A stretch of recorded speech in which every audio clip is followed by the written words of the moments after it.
Hi friends, Bharati রান্নাঘর চ্যানেলে আপনাদের সবাইকে স্বাগত। আর আজকে কিন্তু বন্ধুরা একটা খুব ইউনিক রেসিপি নিয়ে এসেছি।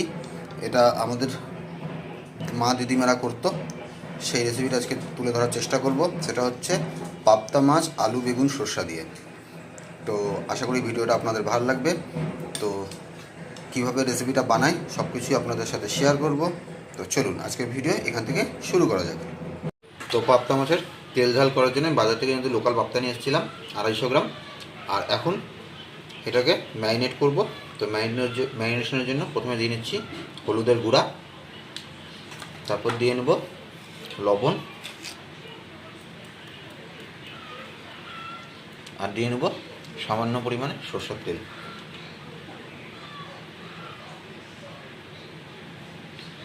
এখন এই হলুদ তেল আর লবণ মাছের গায়ের দুপাশে ভালো করে মাখিয়ে দিব। মাছের গায়ে তেল আর লবণ আর হলুদটা মাখানো হয়ে গেছে। আর এখন এটা ম্যারিনেশনের জন্য আমি 15 মিনিট রেখে দেবো। তো মাছগুলো 15 মিনিট হয়ে গেছে। আর এখন মাছগুলোকে ভেজে নেব। তার জন্য আমি এখানে 100 গ্রামের মতো তেল দিয়ে নিচ্ছি, সরষের তেল। তেলটা গরম হলে আমরা মাছগুলো ভেজে নেব। তো তেল কিন্তু বন্ধুরা গরম হয়ে গেছে। আর এখন মাছগুলো এর মধ্যে দিয়ে নেব।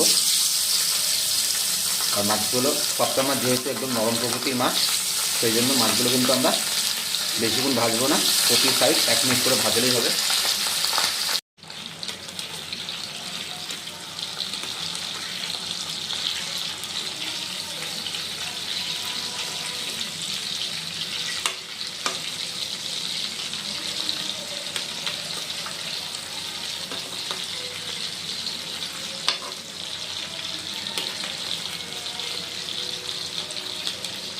তো বন্ধুরা, প্রথমবার মাছ কিন্তু ভাজা হয়ে গেছে।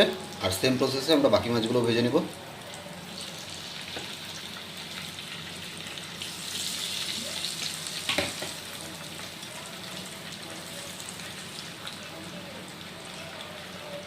তো বন্ধুরা, মাছ ভাজার তেলে কিন্তু আমি দেখুন একটা বেগুন কেটে নিয়েছিলাম, ঠিক এইরকম 1 আঙুল সাইজের। সেই বেগুনগুলো এখন দিয়ে নিচ্ছি ভাজার জন্য।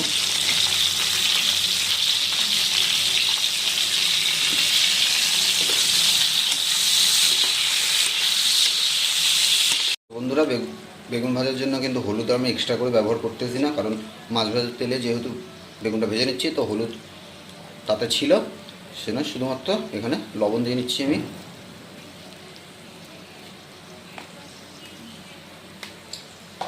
আর লবণ দিয়েই আমি বেগুনটা পুরো ভেজে নেব। তো বন্ধুরা, আমাদের কিন্তু বেগুনগুলো ভাজা হয়ে গেছে। আর বেগুন কিন্তু আমরা পুরোপুরি ভাজবো না, মোটামুটি 70% ভাজা হয়ে গেছে। আর আমরা উঠিয়ে নিচ্ছি। তো বন্ধুরা, আমাদের বেগুন ভাজার পর আমরা একটা বড় সাইজের আলু এরকম স্লাইস আকারে কেটে রেখেছি দেখুন। আর এগুলো এখন ভেজে নিব। তো ভাজার জন্য আমি প্রথমে এর উপর থেকে দিয়ে নিব হলুদের গুঁড়া,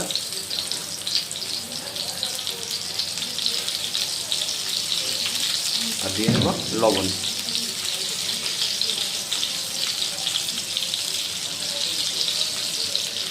এবার আলুটাকে আমি মোটামুটি 60% কুক করে নেব।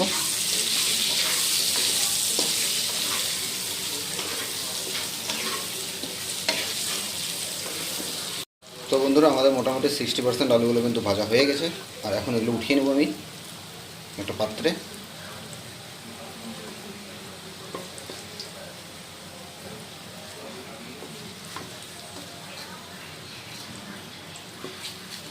তো এখন আমরা দিয়ে নেব এর মধ্যে কালো জিরা ফোড়ন।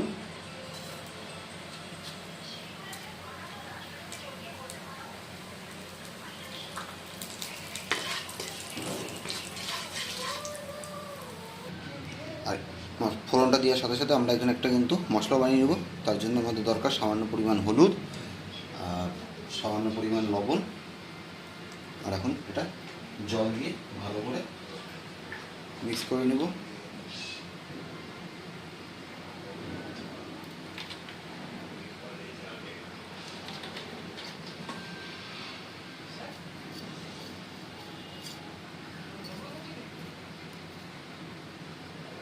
ফোড়নটা ভাজা হয়ে গেলে আমরা কিন্তু এটা দিয়ে দেবো। ফোড়নটা ভাজা হয়ে গেছে, এখন আমি হলুদ আর লবণের যে পেস্টটা করেছিলাম সেটা দিয়ে দেবো।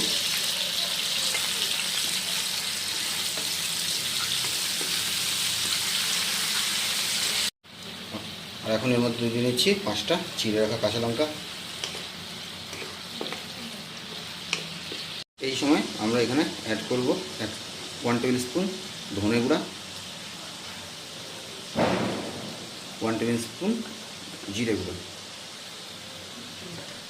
মশলা দুটোকে ভালো করে কষিয়ে নিতে লাগবে। মশলাগুলো কষে কিন্তু দেখুন তেলও ছেড়ে দিয়েছে। আর এখন এর মধ্যে দিয়ে নেবো আগে থেকে ভেজে রাখা আলুগুলো।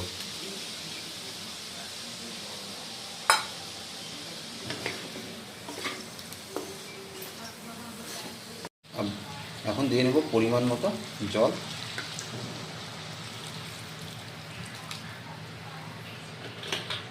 আমি কিন্তু মিনিট 10 জন্য এটা রেখে দেব, যতক্ষণ না ভালো মতো আলুগুলো সেদ্ধ হয়ে যায়।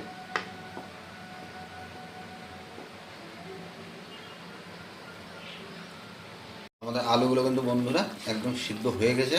আর এখন এর মধ্যে দিয়ে নেব আমি আগে থেকে সরষার পেস্ট বানিয়ে রেখেছিলাম, সেই সরষার পেস্ট।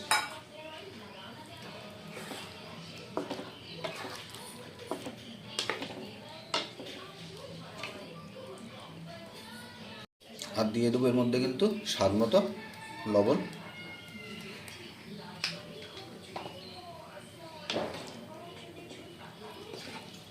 আর দেখুন গ্রেভিটা কিন্তু ফুটে উঠেছে। আর এখন এর মধ্যে দিয়ে দেবো আগে থেকে ভেজে রাখা বেগুনগুলো।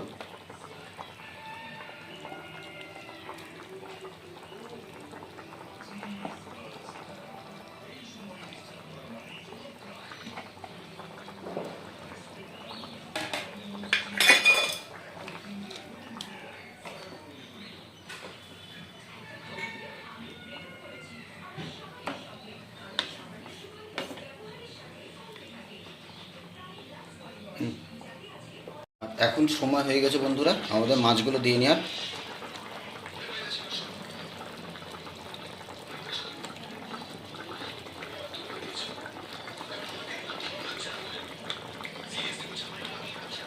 আর এখন উপর থেকে আমরা ছড়িয়ে দেবো ধনা পাতা।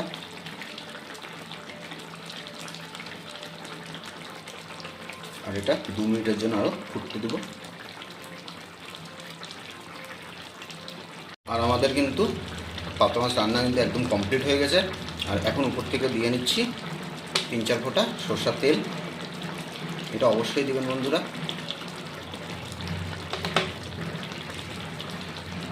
আর এখন আমরা গ্যাসের ফ্লেমটা অফ করে দেবো।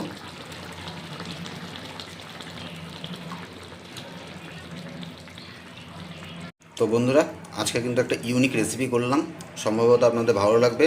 তো যদি রান্নাটা ভালো লেগে থাকে তাহলে একটা লাইক করে দিন, কমেন্ট করে জানাবেন কেমন হলো ভিডিওটা। আর কোনো নতুন বন্ধু যদি চ্যানেলে থাকেন তাহলে সাবস্ক্রাইব করে আমাদের পাশে থাকবেন। তো দেখা হচ্ছে নতুন কোন ব্লগে। আজকের জন্য টাটা।